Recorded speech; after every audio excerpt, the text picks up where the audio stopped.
오늘 우리에게 주시는 하나님의 말씀을 같이 읽겠습니다. 하나님의 말씀은 신약성경 누가복음 15장 20절 말씀입니다. 신약성경 누가복음 15장 20절, 제가 있는 성경은 신약성경 121쪽, 신약성경 121쪽 누가복음 15장 20절 말씀을 다 같이 한 목소리로 읽겠습니다. 다 같이 읽습니다. 시작. 이에 일어나서 아버지께로 돌아가니라. 아직도 거리가 먼데 아버지가 그를 보고 측은히 여겨 달려가 목을 안고 입을 맞추니. 아멘. 오늘 하나님께서 우리에게 귀한 목사님을 보내주셨습니다. 남성의 달 첫 번째 주 강사로 김대훈 목사님 우리 교회에 오셨는데요. 김대훈 목사님은 경주의 라이트하우스 경주교회의 담임 목사로 또 진로와 소명 연구소의 대경지부장으로 봉사하고 계시고, 우리가 잘 알고 있는 우리 정은진 소장님의 남편이십니다.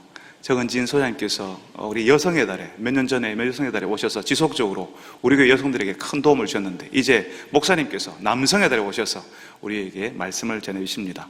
귀한 목사님을 보내주신 하나님 앞에 우리 영광의 박수를 보내면서 목사님 모시도록 하겠습니다.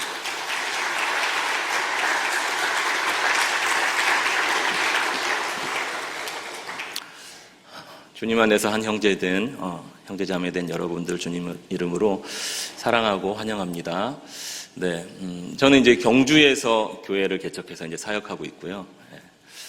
그리고 포항에서 집은 이제 지내고 있습니다. 그래서 상담과 환대의 집 오두막을 제 아내와 함께 이렇게 오시는 분들의 그 이야기들을 듣고 마음을 나누는 시간을 갖고 있고, 또 주중에는 이제 제가 개척하니까 또 시간이 많아요. 그래서 청소년 코치로 이렇게 재판을 받은 친구들, 아니면 마음이 괴로운 자들, 아니면은 다문화 가정 청소년들 이렇게 가서 경북 지역에 또 많습니다. 그래서 그 친구들을 만나서 그 친구들의 좀 이야기를 듣고 편이 되어주고, 또 이런 일을 이제 하고 있고요.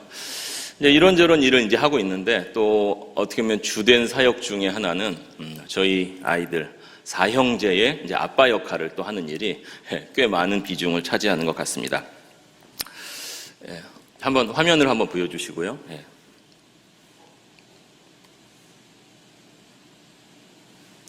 다음. 그래서 이제 사형제를 이렇게 키우다 보니까 여러 가지 일들이 많은데요. 그래서 아버지로서, 또 남편으로서, 또 한 남성으로서 이 이야기를 오늘 이제 나누게 되는데, 그 이야기를 이제 나누게 된 게 대단히 영광이고, 한편으로는 저에게 기쁨이 되는 것 같습니다.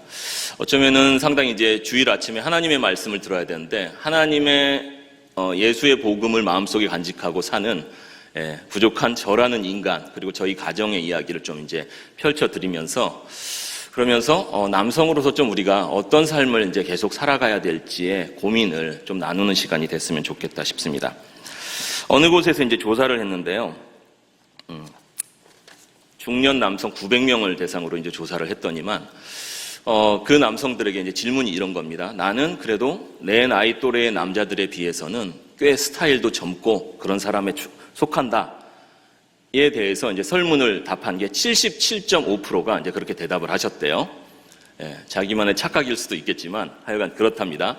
그리고 이제 두 번째 질문은 요거였습니다. 나는 그래도 내 또래의 남성에 비해서, 내 또래의 중년 남성에 비해서 나는 마인드가 되게 젊다, 오픈돼 있다라고 대답하신 분이 85%가 이제 되셨다고 해요. 그런 분들이 많이 있을 거라는 생각이 드는데요. 근데 이제 반면에 우리 이제 젊은이들이나 이런 사람들이 이제 남성들을 보면서, 어른들을 보면서 이제 하는 얘기는 대화가 안 통한다? 또 이런 얘기가 있잖아요. 그리고 아버지에 대한 상이 부재하다. 이건 또 여성들의 말일 수도 있죠. 아버지의 상이 대한민국에는 부재하다는 이야기도 있고, 또 존경할 만한 남성 어른, 인생을 논하고 직장 생활이나 어떻게 살아갈지를 얘기할 그런 어른의 존재가, 그런 롤모델이 없다 하는 이야기들을 많이 이제 듣게 됩니다. 저도 이제 나이가 이제 40대 후반입니다. 그렇게 되면서 이런 얘기를 들을 때마다 남 얘기가 아닌 거죠. 아, 내가 부족하구나, 이런 마음도 들고, 아니 우리나라에 그래도 훌륭한 남성들이 많은데 하는 그런 오기도 이제 생기는 것 같습니다. 저도 그렇다면은 누가 나의 어떤 남성으로서의 롤모델일까를 한번 생각해 볼 때, 물론 이제 대한민국에서 살고 있는 저를 가르쳐준 그런 목사님도 생각나고 좋은 어른들도 많이 있었다는 생각을 하게 되고요.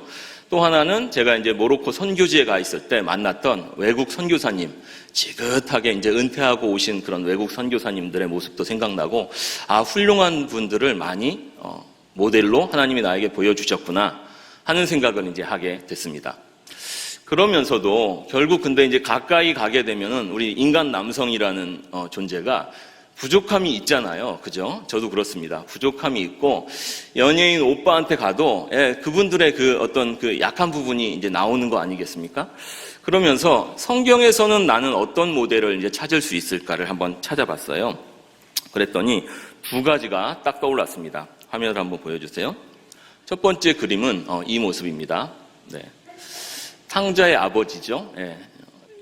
누가복음 15장에 나오는 그 예화입니다. 그래서 하나님의 마음을 이제 표현해주는 그런 잃어버린 아들을 찾는 아버지의 모습인데요. 허랑방탕한 둘째 아들 탕자를 오래도록 그 자리에서 기다리는 아빠, 그죠? 그리고 그를 만났을 때 저쪽이 먼데도 달려가고 적극적으로 네가 와 임마 그러지 않고 달려가고 안고 입을 맞추고 측은히 여기는, 그 측은히 여긴다는 말은 창자가 뒤틀리는 고통, 그거잖아요. 그죠? 그렇게까지 애통하며 사랑하는 그 아빠의 모습. 이런 모습이 성경에서 제가 좀 닮고 싶은, 모델로 삼고 싶은 그런 모습이라는 생각이 듭니다. 그러면서 이 아버지는 사실은 둘째를 향한 그런 마음이 있지만, 둘째는 잃었다가 찾았는데 거기에 말씀에서 그거 있잖아요. 첫째 아들, 이 뻣뻣한 첫째 아들이 또 문제인데, 이 첫째 아들이 아버지 나를 위해서는 왜 잔치 안 해줘요? 그러니까 내가 가진 것이 모두 너의 것인데 왜 그러느냐? 그러면서 이 첫째 아들을 향해서도 이 아버지는 그 마음을 계속 열어놓고 있음을 이제 보게 됩니다. 하나님 아빠의 마음을 품은 남성, 우리 가정 안에 조건 없는 이런 사랑이 흘러가는 그런 가정, 기대되는 거죠. 이런 마음들이 우리에게, 이 남성들에게 있을 것입니다. 그죠? 있는데 늘 표현되지는 않을 뿐이죠. 늘 표현되지는 않을 뿐입니다. 좀 다듬어서 표현하면 될 것입니다. 그리고 때로는 어떤 우리 가정의 위기의 상황이 올 때 이런 마음이 아버지로서 표현되게 되는 것 같아요. 저희 아들도 지난달에 경찰로부터 연락이 왔습니다. 아들이 4명이다 보니까 아주 다사다난한데요. 경찰이 아들을 인계해 가라고 연락이 왔습니다. 아주 큰일은 아니었습니다. 오히려 경찰을 만난 게 전화 위복이 되는 그런 순간이었는데, 언젠가 이런 일이 있을 줄 알았다. 저희 부부는 그렇게 느꼈는데 딱 경찰 2명이 어디입니다. 와주시겠어요? 딱 이러는 거예요. 그래서 올 게 왔구나. 오히려 마음이 좀 차분하더라고요. 그래서 딱 가서 이 아들, 고개 숙인 이 아들을 데려다가 이제 오는데 이런 마음이 드는 거예요. 그래. 집에 가자. 맛있는 거 먹자. 너 마음고생했구나. 그렇지만 이제부터 잘하자. 이렇게 달려가서 안아주는 이런 마음이 또 되는 겁니다. 한 번은 어떤 아이는 강박증에 걸렸습니다. 그래서 집을 막 우리 집이 더럽혀졌다고 막 닦고 울고불고 막 아파트 층계를 막 온 동네를 닦고 돌아다녀요. 자기도 괴롭다는 겁니다. 그럴 때 엄마 아빠가 너 왜 그래? 정신 차려. 이러는 게 아니라 안아주는 거죠. 이 마음이 이런 순간에 표현되더라고요. 그래서 함께 울면서 많이 기도하고 자기도 괴롭다 하는 걸 호소하면서 그런 이야기를 나누었습니다. 두 번째 제가 생각한 남성의 모습은 다음 그림 보면은 남성 다윗입니다. 다윗은 어린아이 같은 믿음, 그 마음의 소유자였죠. 산골을 돌아다니면서 양을 치던 목동에 불과한 나를 하나님이 내가 뭐라고 여기까지 인도하셨나, 늘 그 생각을 하면서 하나님 앞에서만은 내가 체면 차리지 않고 누가 보건간 나는 뛰놀리라, 그런 다짐으로 살아갔던 어린아이 같은 믿음, 이 마음을 잃지 않았던 사람 다윗을 저도 닮고 싶습니다. 저는 이제 부끄러움이 많기 때문에 저도 여기 이제 앞에 오랜만에 서면은 입이 바짝바짝 타고 이렇게 몸이 긴장되는 것 같아요. 그런데 예를 들어서 하나님이 은혜를 주시는 그 현장, 그런 곳에 가면은 저는 용기를 내고 싶어요. 남들을 가리지 않고 손을 들고 필요하다면 춤도 추고 하나님, 주님 앞에서 저도 뛰놀고 싶습니다. 이런 마음을 하나님이 주시는 것 같습니다. 다윗 같은 그런 어린아이 같은 마음, 이건 또 어떻습니까? 우리가 늘 이제 남성이 여성과 좀 대비되는 면이 이런 어린아이 같은 습성이 그래도 남아있다는 면인 것 같은데요. 늘 어린아이 같아서는 안 될 거예요. 그죠? 사회생활 할 때는 어떻게 해야 됩니까? 뱀처럼 지혜롭고 또 예리하면서 또 날카로워야 될 것입니다. 하지만 또 어떤 순간에는 든든한 버팀목처럼 듬직하게 버텨야 될 순간도 있을 겁니다. 하지만 때로 이런 순간 말이죠. 허물없이 내 가족과 함께 뭔가 놀이를 하고 아이들과 놀 때, 아니면은 하나님을 만나는 이런 순간, 교회에서 친한 예수 그리스도 안에서 한 피를 나눈 것 같은 형제들과 놀이를 하고 발표를 하고 이럴 때, 이런 순간에는 남을 의식하지 말고 좀 어린아이로 돌아가서 그런 마음으로 살았으면 좋겠다 하는 마음을 갖습니다. 근데 이런 순간에도 어떤 분들은 거꾸로 돌아가요. 뻣뻣해가지고 이렇게 해서는 안 된다는 거죠. 저는 이런 다윗처럼 아내가 뭐라고 하건 간에 나는 더 뛰놀 거야. 내 하나님 앞에선 뛰놀 거야. 할 수 있는 그런 놀 수 있고 춤출 수 있는 그런 남성이 되면 좋겠다. 이런 생각을 하게 됐습니다.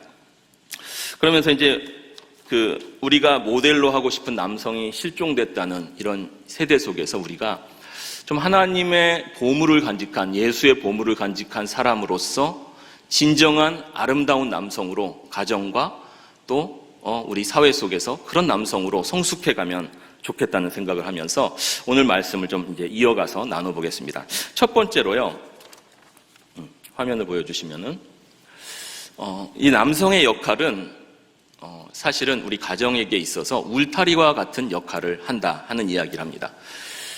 도널드 위니컷이라는 소아과 의사이며 정신병원 의사였던 그분은 이야기를 하면서 어릴 때일수록 여성의 역할은 아이에게 있어서 90% 이상 중요하다, 절대적이다 라는 말을 했어요. 그러면 이제 남성들은 과연 뭐냐? 남성은 그냥 돈만 벌어오는 거냐 싶은데, 근데 아버지의 역할을 말하면서 아버지는 울타리가 되어줘야 한다. 이제 아버지는 울타리가 돼야 된대요. 이 울타리를 한번 보세요. 기왕이면 이 울타리가 조금은 넓었으면 좋겠죠. 너무 좁으면 숨 막히겠죠. 가족과 자녀들이. 울타리가 조금은 넓으면 좋을 것이고, 이 울타리가 튼튼할수록 나는 자유롭지만 안정감을 누린다라는 생각을 하고 이제 있을 것입니다. 이런 울타리, 좋은 울타리, 적절한 울타리가 될 수 있는 남성이 된다면은 좋은 역할을 이제 할 수 있는 거죠. 다음, 이 울타리라는 관점에서 이제 우리 아버지로서 또 남편으로서 어떤 울타리 역할을 해야 될까? 첫 번째, 저는 가정 안에 좋은 시스템과 규칙을 만들어내고 그것을 운용하는, 정착시키는 역할을 하면 좋겠다라는 생각을 했습니다. 어린 시절에는 이제 아내와 함께 훈육에 열심히 참여를 했습니다.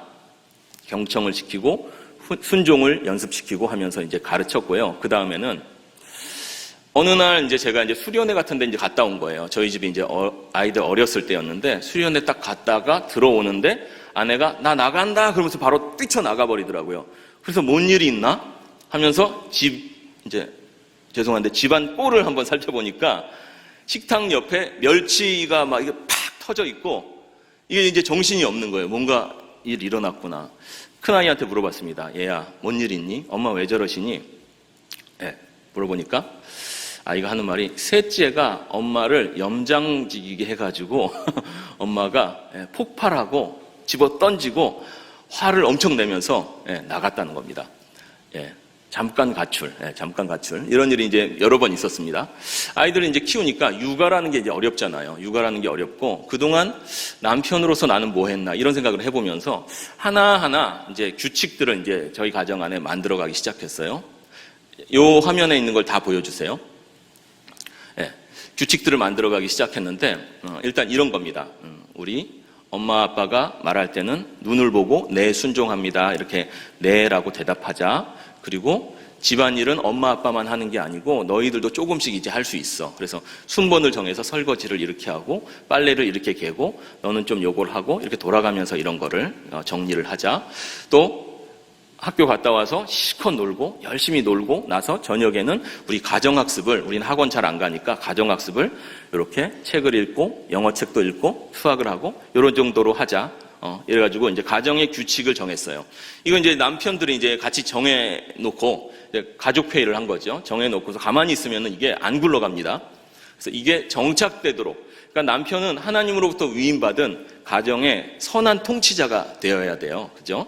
아이들이 자립적으로 자랄 때까지는. 그래서 이게 잘 되고 있니? 한 번씩 또 전화합니다. 아빠 오늘 좀 늦게 가는데 너 엄마 말씀 잘 듣고 잘하고 있니? 네, 잘하고 있어요. 그래. 난 널 믿는다. 이렇게 이제 격려도 하면서 리모트 떨어져 있더라도 이렇게 이제 하는 거죠. 저희들은 이제 그러면서도 이제 가족 회의를 이제 종종 하게 되는데 주로 이제 방학을 할 때나 뭐 큰 일이 있을 때 아니면은 가족 구성원 중에 아이들 중에 누가 고발을 해올 때 형 때문에 안 되겠어요. 그럼 가족 회의 열자. 이런 일을 이제 하는데요. 가장 중요한 안건이 휴대폰입니다. 휴대폰. 여러분의 가정도 이제 끄덕끄덕 공감을 하실 것 같은데 휴대폰은 진짜 어려운 존재예요. 그죠? 휴대폰. 이제 초등학교 때까지 저희는 이제 기본적으로 주중에는 휴대폰을 거의 하지 말고 주말에 토요일 주일에만 이제 휴대폰을 조금 하자. 이제 이렇게 이제 규칙을 이제 협의해서 정했는데 요즘에는 조금 더 하고 있습니다. 근데 이 규칙이 있음에도 불구하고 학습을 하다가 휴대폰을 이용하기도 하고 그러니까 어느 날 밤중에 사그락사그락 거리는 겁니다. 자고 있는데 아내가 깼습니다. 뭐지? 하면서 도둑이 들었나 하면서 보니까 휴대폰을 보고 싶은 아이가 밤중에 이제 2시, 막 3시에 막 오는 거예요. 그래가지고 얘는 왜 그런가 했더니 알고 보니까 자다가 이제 오줌 마려서 깼는데 휴대폰 딱 떠오른 거예요. 궁금하네? 그래서 이제 밤중에 불청객, 도둑놈처럼 이제 찾아온 거죠. 그래서 이런 일들을 이제 하나하나 다루어 가면서 휴대폰은 1시간을 한다 그래도 1시간이 딱 이렇게 지켜지질 못하죠. 엄마 요것만요 하다 보면은 조금 이렇게 딴 데 갔다 온 사이에 막 30분, 1시간 더 가고 막 이렇게 되는 겁니다. 그래서 가족회의에서 다루고 그러면서 때로는 우리 모두 다 규칙을 못 지켰으니까 엄마 아빠도 어디다가 이제 삼중 금고까지 만들어 가둬놓겠다. 때로는 중고폰 이제 폰 갈 때 되면은 너희들 잘 못 지켰으니까 이 공기계 다 박살내자. 땅 이런 것도 하고 이렇게 오래도록 이렇게 다루어 왔습니다. 이제 가족 회의를 하면서 다루는 거죠. 그러면서 저희가 아이들을 이제 우리의 약함도 아는 거죠. 사실은 휴대폰은 엄마 아빠도 밤중에 스트레스 받으면 또 이렇게 누워서 우리도 지키기 힘든 거 고백해. 이건 어려운 거야. 이런 이야기를 하면서 아이들과 함께 이제 다루는 겁니다. 그러면서 결국은 삼중 금고를 이제 걸어 잠그는 일까지 요 근래에는 딱 이제 넣고 자자 이제 이런 일을 이제 하고 있어요. 두 번째, 그러면서 이제 이런 규칙들이 돌아가게 하는 가정이 되면은 평화가 찾아오겠죠. 자기 할 일을 이제 얼굴 붉히지 않으면서 할 수 있겠죠. 두 번째 생각하는 울타리는 부유한 가정을 만든 것입니다. 부유한 가정. 어느 날 이제 아이가 학교 갔다 와서 그런 얘기를 합니다. 대구에 살 때였습니다. 저희 이제 중구에 있는 어떤 교회에서 제가 사역을 했었는데요. 그 학교에 옆에 큰 건물이 지어졌어요. 센트럴 대구역 자이. 그래가지고 저는 이제 그때 이제 그 어떤 교회 사택에서 이제 35년 정도 된 사택에서 이제 우리는 살고 있는데 그동안은 몰랐는데 센트럴 자이민이 자꾸 학교에 오기 시작하면서 우리 집 45층이다 막 이러기 시작하는 겁니다. 그러니까 아이들이 이제 상대적 박탈감을 느끼면서 2학년, 3학년 아이들이 집에 와서 이제 물어보는 거예요. 아빠, 우리 집은 가난해요, 부자예요? 이런 질문을 이제 하기 시작해요. 그래서 그러면은 네가 생각할 때 우리 집 가난한 거 같니, 부자인 거 같니? 이제 물어보니까 아이가 가난하지는 않은 것 같은데 절대로 부자가 아닌 것은 알고 있습니다. 딱 그러더라고요. 그래가지고 제가 아이들에게 얘들아, 근데 그런 집에 사는 아이들 이제 잘 한번 조사 한번 해봐. 빚이 얼마나 있는지 한번 조사해봐. 이런 것도 한번 얘기하고, 그러고 나서 밤중에 애들을 다 눕혀놓고, 요런 이제 의제가 왔을 때가 아이들이랑 이야기할 때죠. 눕혀놓고서 아이들이랑 이야기를 시작했습니다. 화면을 다 보여주세요. 부유함에는 한 가지만 있는 게 아니야. 사람들은 눈에 보이는 경제적 부유함을 주로 생각하지만 부유하다, 풍부하다라는 것은 여러 가지 면이 있어. 그러면서 제가 평소에 아내와 함께 이야기를 하곤 했던 자원론, 자산론, 이거에 대해서 한번 이야기를 썰을 풀어봤어요. 얘들아, 그 친구들은 경제적 자원이 많아서 부유해 보일 수 있어. 그런데 어떤 집은 돈은 많지만 엄청 싸운다든지 성경에도 나오잖아요. 육선이 가득하지만 다투는 집은 그것은 안 좋은 것이라고 이제 얘기했는데 그런다든지 그럴 수가 있어.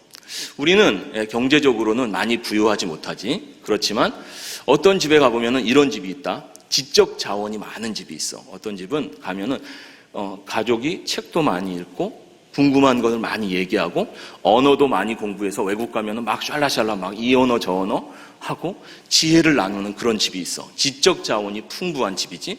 또 어떤 집에 가면은 문화 예술적 자원이 많아. 그래서 음악이 흘러나오고 아름다움에 대해서 이야기를 나누고 좋은 것, 아름다운 것을 탐험하고 그런 풍부한 집들이 있어. 또 어떤 집은 사회 관계적 자원이 많아서 늘 친구들이 오고 늘 좋은 그 어른들이 찾아오고 하면서 이런저런 이야기를 나누기도 하는 그런 집이 있고, 어려움을 당했을 때 이야기할 수 있는 좋은 친구들이 있는 그런 관계적 자원이 많은 집이 있어. 그리고 어떤 집은 또 태어날 때부터, 여러분 모르시는지 모르겠지만 태어날 때부터 아주 튼튼한 집들이 있습니다.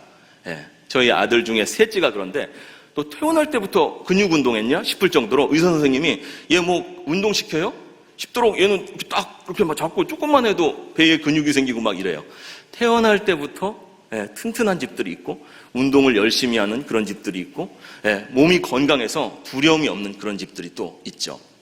어떤 집은 정서적 자원이 풍부해. 그죠? 그래가지고 이 정서적 자원이라는 게 뭐예요? 고난을 당하고 환란이 찾아왔을 때 어떤 집은 완전히 파산나고 우리 망했다, 끝장났다 이러는데 어떤 집은 우리 힘내자, 너 잘할 수 있어 막 이러면서 너 일어날 수 있어, 내가 기도하고 있어, 응원한다. 이런 정서적 자원이 풍부한 집은 자꾸 다시 또 일어나고 또 일어날 수 있는 그런 힘이 있는 그런 집들이죠. 또 어떤 집은 영적 자원, 하늘의 소망을 품고 인생의 목적을 세상과 다르게 가지고 가고 하는 하나님 앞에서의 영적인 힘이 있는 그런 집들이 있다. 이런 이야기를 이제 하면서 아이들이랑 이 자원론에 대한 이야기를 이제 나누었어요. 그러니까 이런 것들이 많은 집이 진짜 풍부한 집이야. 그러면서 이제 저희 가족의, 이제 우리 가족의 원칙, 이렇게 표어처럼 만들어 놓은 액자가 있는데 거기에 저희 2번이 바로 이거예요. 우리 집은 이 여러 가지 자원을 개발해서 풍요로움을 함께 누리는 집이 되자. 그래서 이제 뭐 경제적 자원은 제한되어 있습니다. 그렇지만 여러 가지 이런 것들을 누리고 얘기하고 경험하고 하는 일을 이제 해보고 싶은 거죠. 제가 이제 대구에 그때 부교역자로 이제 들어오기 전에 파주에서 일을 하다가 이제 텀이 생겼어요. 그래서 가족끼리 전세금을 빼서 저희들 이제 한 달간 말레이시아, 싱가포르 살기, 전세금을 뺐습니다. 이제 아이들과 함께 아이들이 이제 커가니까 크기 전에 한번 가보자. 어떤 재미가 있을지 한번 가보자 하고서 이제 가본 경험이 있어요. 그래서 아침에 그 싱가포르에 이제 저희는 이제 주로 이제 싼 숙소를 이제 찾아다니고 또 대중교통을 이용하면서 좀 고생스럽게 돌아다니는 걸 이제 좋아해요. 근데 그게 이제 경험이 된다고 이제 생각합니다. 그래서 아이들이 유치원은 유치원대로 자기 짐 가방을 다 메고 엄마 아빠가 다 들어주지 않습니다. 다 가방을 메고 이제 가는 겁니다. 가서 이제 한 달간 샀는데 싱가포르는 이제 좁잖아요. 여기저기. 아침 되면은 공공 수영장에 1,000원 내고 싱가포르 수영장에 가서 한 일주일 이상 매일매일 수영하고 또 성경도 같이 읽고 돌아다니고 이제 막 했습니다. 와, 좀 지루하다. 우리 좀 그러면 넘어가자. 그래서 에어 아시아를 또 예매해가지고 제일 싼 걸로 또 말레이시아로 넘어가서 그곳을 막 돌아다녔어요. 하다가 어떤 외진 지역에 한번 관광지가 있어가지고 가기로 했는데 거기에 내렸는데 교통편이 없는 거예요. 그래서 이제 기차를 이제 타고 가가지고 거기서 택시로 한 2시간을 가야 되는 겁니다. 근데 이제 아저씨가 털털거리는 아저씨랑 안 되는 언어로 막 이렇게 소통을 해가지고 타게 됐어요. 그래서 아저씨는 이 인원이 저희 6명이잖아. 인원이 많다. 2차로 와라. 근데 이제 저희는 2차로 가기가 싫은 거예요. 아이들도 어리거니와 아내도 좀 불안하고 그래가지고 아저씨한테 억지로 우겨가지고 한 차로 가겠습니다. 한 차로.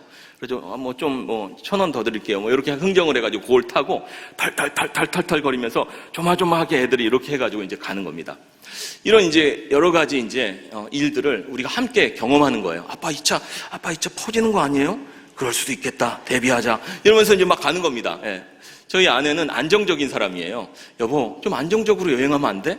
왜 자꾸 이렇게 충동적으로 해? 이제 저는 이제 아니야. 이럴수록 에피소드가 많이 창출되고 추억거리가 많아져. 이런 일들은 이제 아내와 함께 하는 거죠. 이런 일들을 이제 했어요. 교회에서도 요즘에는 제 생각에는 요즘 아이들은 가만히 앉혀놓고 좋은 말씀을 가르쳐도 잘 마음에 안 닿아요. 왜냐하면 이제 휴대폰 이런 거를 이제 조금 이따 해야 된다는 생각이 막 돌아가고 이제 있거든요. 그래서 휴대폰을 이제 잠시 꺼놓는 순간이 이제 짧아지기만을 이제 원하는 생각을 하고 있잖아요.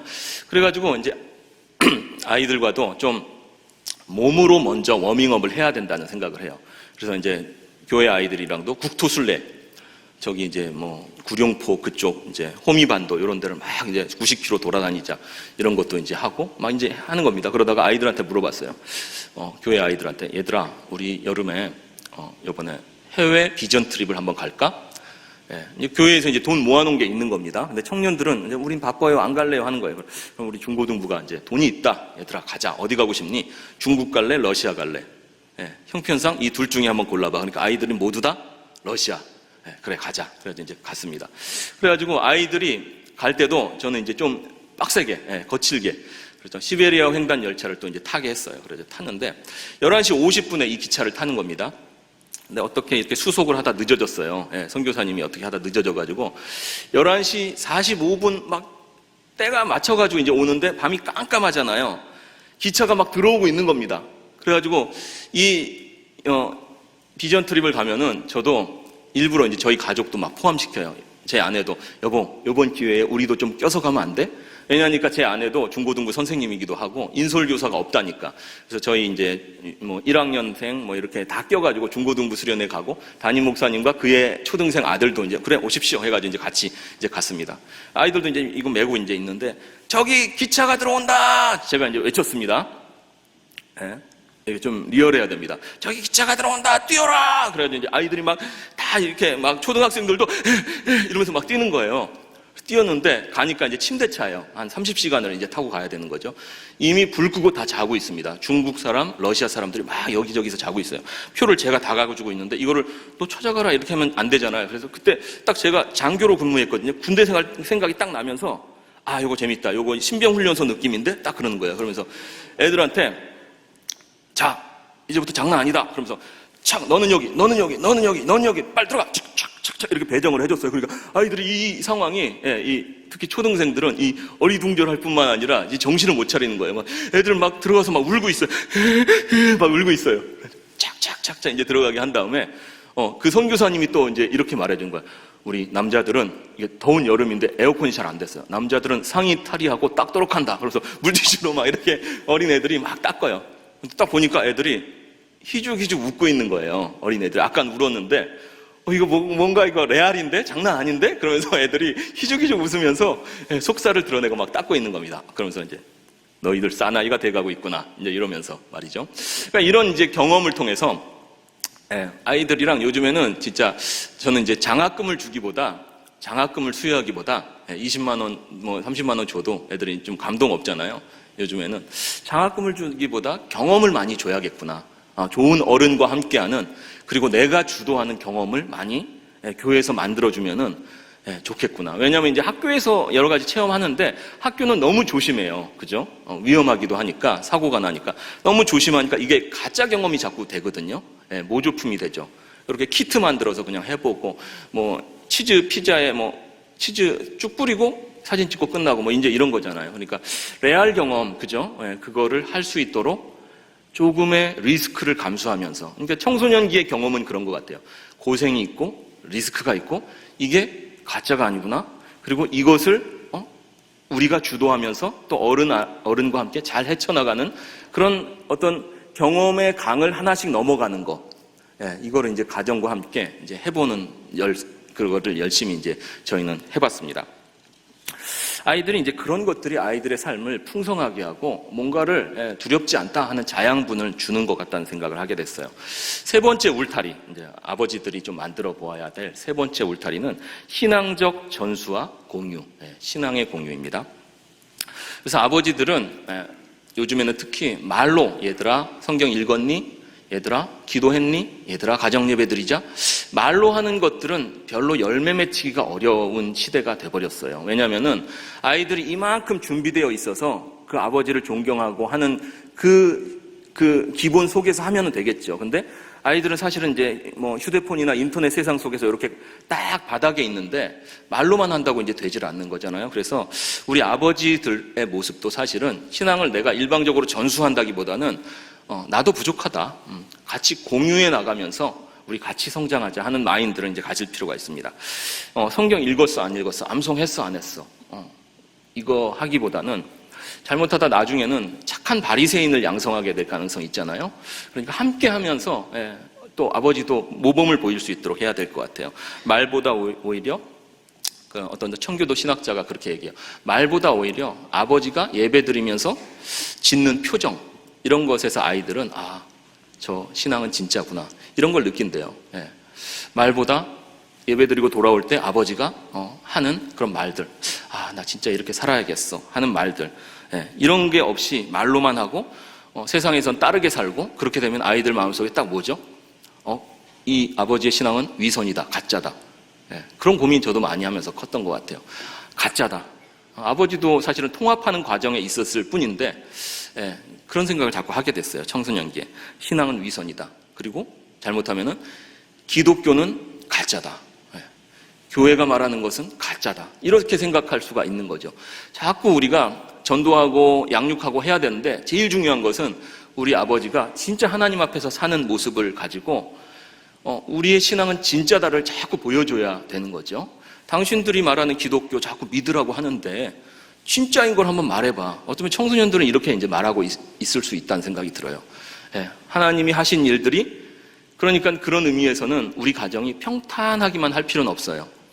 우여곡절이 있는데, 저희도 이제 지난주에 막 집주인이 이제 좀 몇천 올리겠으니까 나가든지 결정하시오, 또 이런 겁니다. 그럼 아이들이랑 또 이야기하고 기도도 하고 그럽니다. 하나님의 방식으로 어떻게 인생을 풀어나가는지를 보면서 또 기도했더니, 우와, 이런 게 생기네, 이런 일이 일어나네 하는 것을 같이 이제 아이들과 나누면서 신앙을 공유하는 거죠. 네. 다음, 네 번째 울타리.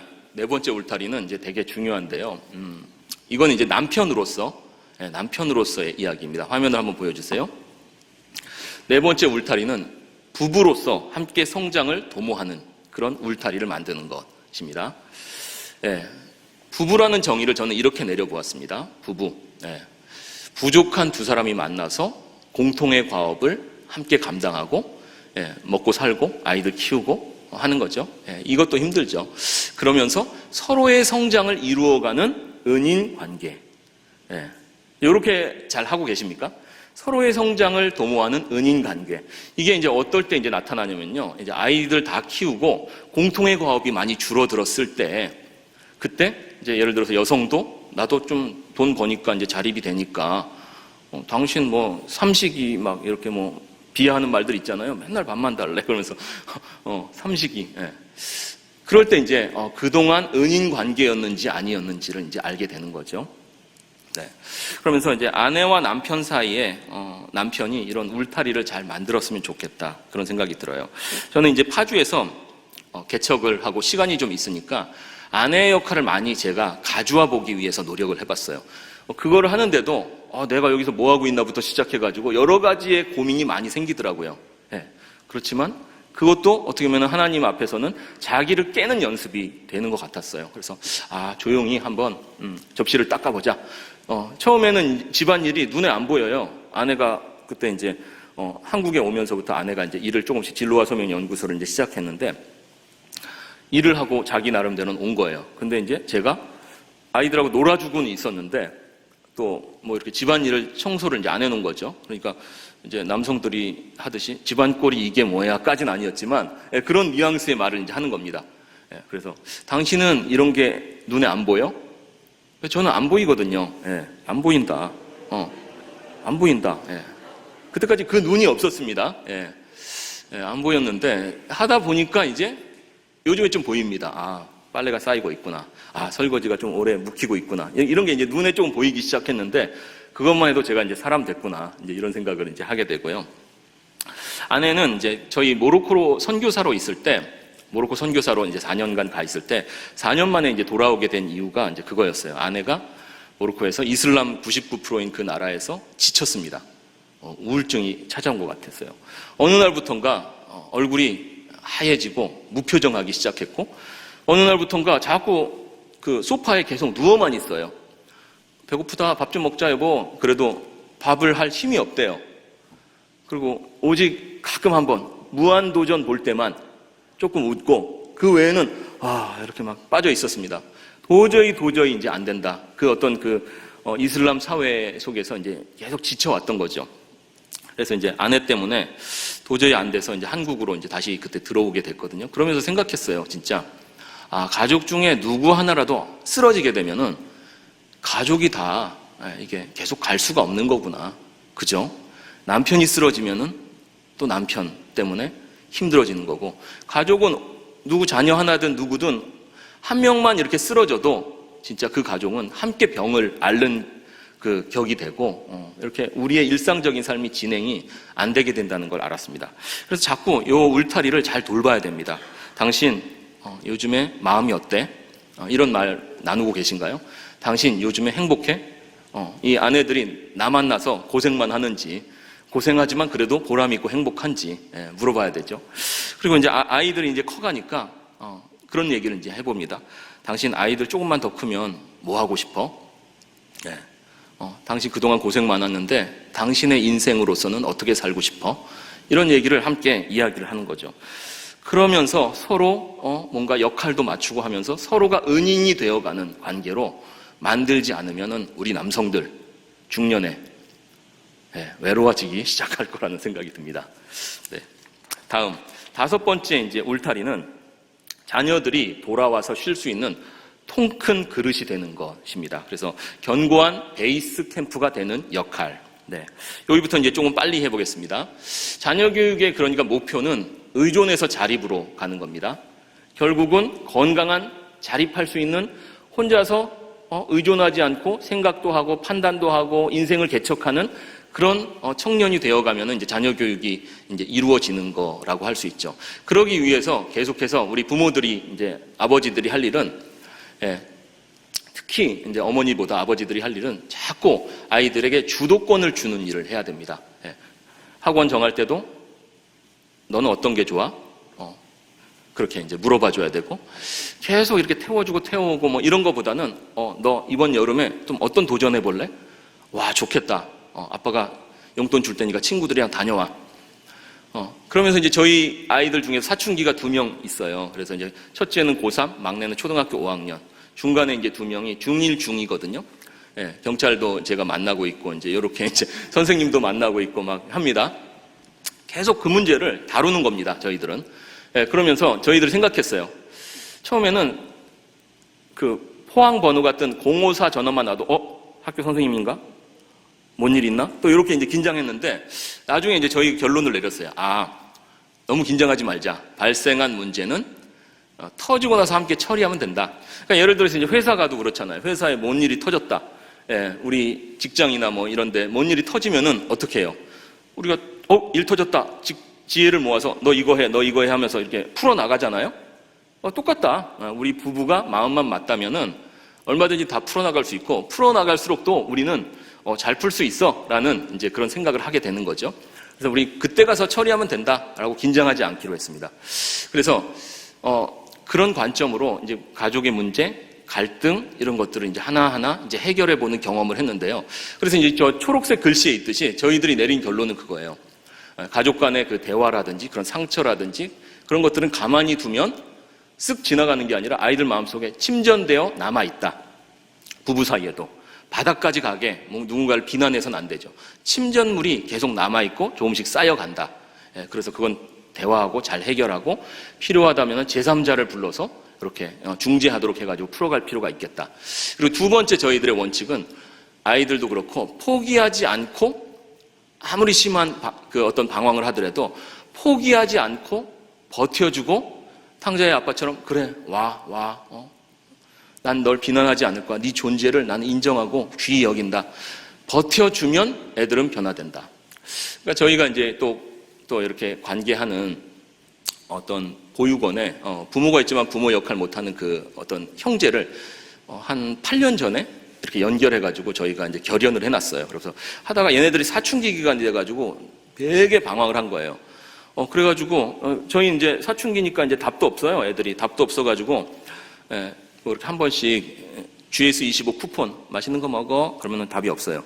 근데 먹었겠죠. 이런 거 이제 한 번씩 보내면서 이렇게 사춘기 기간을 지났는데, 그 기간 동안 얘가 난리를 지긴 거예요. 당신이 내 엄마야 그러면서 그 보육원에서 선생님들한테 막 싸우고 막 엄청 헤집어 놓은 거예요. 그러는 과정에서 얘는 이제 공부도 안 하고 학교도 안 가고 막 땅 밑에까지 떨어졌거든요. 근데 고3이 되면서 얘가 정신을 바짝 차리더니 저희한테 카톡을 보냈어요. 포항에 한번 놀러 가면 안 돼요? 그리고 이 원장님 입장에서는 얘가 스스로 그런 말을 했어요. 그래서 깜짝 놀란 거예요. 이런 관계 속에서 얘가 때가 되니까 우리는 얘를 비난하지 않고 그냥 너를 위해 기도하고 있다, 잘 지내? 한 번씩 뭐 이렇게 3개월에 한 번, 4개월에 한 번 이렇게 뭐 보내고 이제 연결해 왔었는데 딱 왔어요. 그러더니 저희 이제 좀 대학도 가보려고요. 또 이런 얘기 하더라고요. 그래서 그래, 너 어떻게 지냈는지 우리는 조금밖에 몰라. 그렇지만 이제부터 열심히 잘하자. 그러면서 넌 잘할 것 같아. 이러면서 이제 고기 막 구워주고 이제 했더니 얘가 저희 이제 교회 근처에 있는 동국대 경주 이쪽으로 이제 막 이렇게 가겠다고 지원을 또 한 거예요. 그러니까 아이들은 그러니까 어쨌거나 그런 것 같아요. 버텨주고 좋은 어른이 비난하고 너는 싹부터가 틀렸어 이런 말을 안 하고 버텨주고 기다려주고 이렇게 탕자의 아빠의 모습을 생각하면서 언제든지 와. 그리고 나는 너를 되게 사랑해. 이런 태도로 있기만 하면은 애들은 때가 되면 반드시 돌아온다. 이런 한 사람이 이제 필요한 거죠. 그런 역할을 이제 여러분들이 해주셨으면 좋겠어요. 이제 넘어가겠습니다. 이제 마무리를 하면서 그러면은 이런 여러 가지 이야기들 여러분들이 이제 뭐 자녀 양육에 대해서 책도 읽고 막 많이 하셨을 텐데 이런 이야기들을 다 안다고 한들 우리가 잘 되나요? 잘 되나요?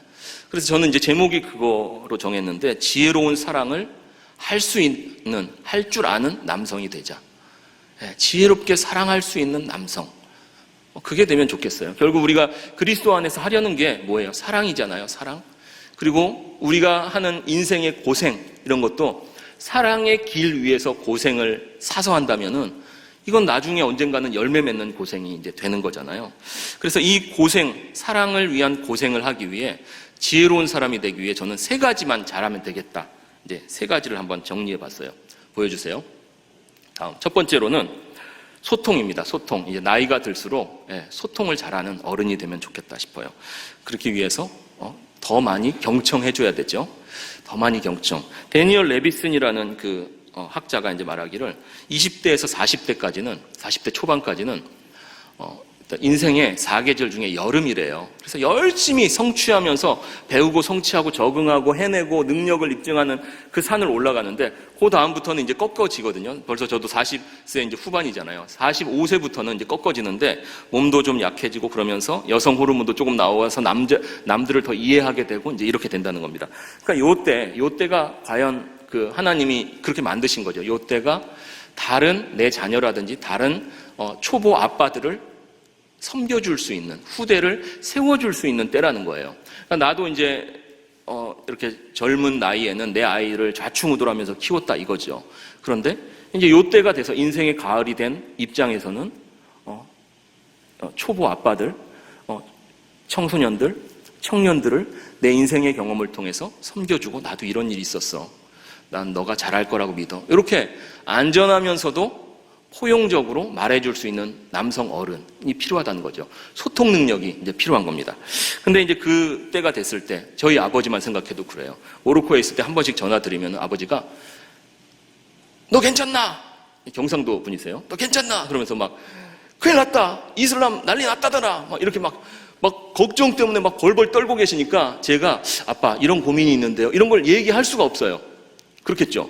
견고한 베이스 캠프가 되어 주셔야 되는데 나 잠이 안 온다 막 이러시니까 얘기할 수가 없습니다. 이거 말하면 우리 아빠 계속 전화 오고 난리 나겠구나. 집안이 완전히 막 이렇게 그 생각에 몰입되겠구나. 이제 그런 생각이 드니까 아버지가 뭐 요즘에 별일 없냐 자꾸 물어보세요. 그래도 이제 제가 뭐 별일 없어요. 잘 지내? 이렇게 건성으로 대답하게 되는데 제 아내는 그걸 보고 당신 아버지한테 왜 그래? 처음에 이러더라고요. 살아보면 알아. 그러더니 제 아내가 요즘에 이제 그런 동의를 이제 해주는 겁니다. 그러니까 이런 어른이 되어 있을 필요가 있는데, 그러니까 인생을 살아온 그 우리 아버지들의 그 경험들을, 그 우여곡절들, 그 실패했던 경험, 성공했던 경험, 이럴 때는 이렇게 내가 버텼던 경험, 이런 것들을 나누어 줘야 되는데 그렇지 못하다면, 저희 아버지 이제 그럽니다. 또 어떤 얘기를 하면은 그렇게 하면 안 된다. 누구한테 말해놓게 거기로 가. 막 이렇게 막 딱. 내가 거기에 말해놓는다 막 이러고 누구 장로님한테 말해놓게 딱 바로 이럽니다. 아버지 됐어요. 뭔 말을 못해 딱 이렇게 되는 거거든요. 그래서 들어주고 공감해주고 네 마음 어때? 힘들었겠구나. 내 얘기 한번 해줘도 돼? 내 얘기 들어줘서 고맙다. 이렇게 할 수 있는 그런 소통을 할 수 있는 그런 어른들이 되면 좋겠다. 연습해야 됩니다. 예, 연습하셔야 됩니다. 그런 지혜를 가지시길 바라고요. 두 번째는 자기 성찰, 자기 성찰, 계속 성찰해야 됩니다. 안 그러면은 다윗 같은 어린아이다움이 점점 이렇게 딱딱한 종교인이나 응당해야 돼, 마땅히 해야 돼, 이런 당위들로 가득한 사람으로 뻣뻣하게 이제 우리가 어느덧 내가 그렇게 돼 있는 거죠. 그러니까 돌아봐야 됩니다. 그러니까 성경 묵상을 계속 하시잖아요. 하나님 앞에서 하나님, 주님, 내가 어떻게 변하기 원하십니까? 이 말씀으로 내가 이렇게 가고 있는데 하나님 어떻게 틀기 원하십니까? 편한 대로만 이제 사는 게 아니라 그렇게 이제 하나님께 자꾸 물어보면서 성찰을 해야 되죠. 아이들도 이제 훈육하는 이유가 뭐겠어요?